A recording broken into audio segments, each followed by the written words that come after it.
Bonjour et bienvenue sur la matinale. Dans cette partie, on va essayer de comprendre à quoi servent les nombres complexes et pourquoi on va en avoir besoin. Je vais simplement vous le montrer à travers un exemple. Imaginons qu'on prenne l'équation x au carré égale à moins 1. Ça, normalement, vous allez me dire, il n'y a pas de solution parce qu'un carré est toujours positif. Le problème que ça pose, si le moins 1 on le met de l'autre côté, on se retrouve avec du x au carré plus 1 égale 0.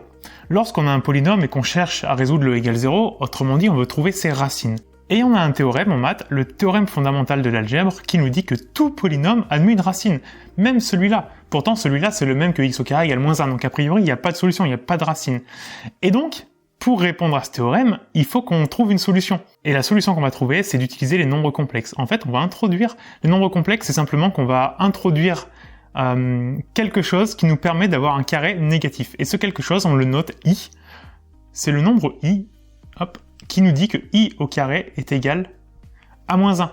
Et ça nous permet en fait de faire la transition entre les réels qu'on connaît et toute la partie complexe. Alors on en reparlera par la suite, ne vous inquiétez pas du i, mais il faut bien comprendre que maintenant, grâce au i, n'importe quel polynôme admet des solutions. On va être capable de trouver des racines n'importe quand, qu'on ait un carré positif, qu'on ait un carré égal à 0 ou qu'on ait un carré négatif.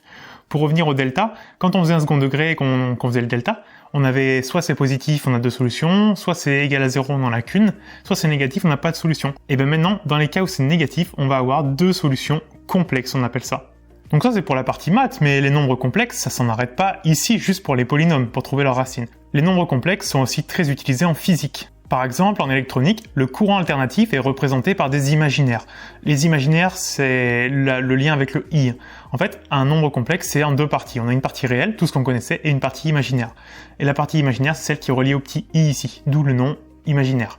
On vient donc de parler du courant alternatif, mais par exemple, les condensateurs et les inducteurs, ils sont représentés avec une résistance complexe. Donc là aussi, on utilise des nombres complexes pour représenter leur résistance.